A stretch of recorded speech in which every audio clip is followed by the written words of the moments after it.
Habari ya muda huu, basi nitakuonyesha namna ya kusave file yoyote ya picture to save it as a PDF.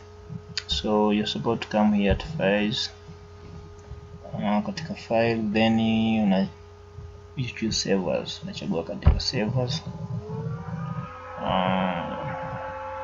Here it's file name, you can write whatever you want, andika chochote, then file format.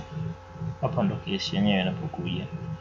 Kuna a lot of files type au format kama hizo, ama kitu kesi kuchagua ni PDF, na katika listi yetu hapa utachagua kama hii Photoshop PDF, then press OK, itakuwa hivyo katika desktop, then press save.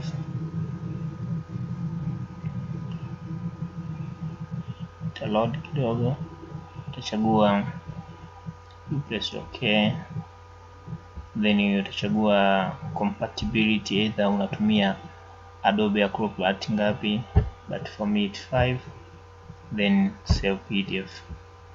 Do you want to continue? Save yes.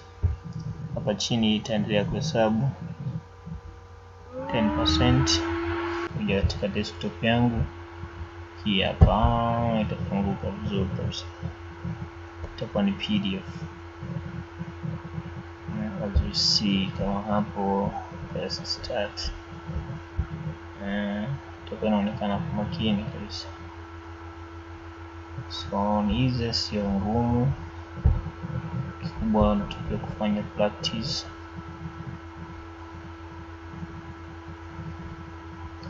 Yeah, katika PDF na open Adobe Photoshop. So asante kwa kunisikiliza, na tukutane kwa wakati mwingine tena. Asante.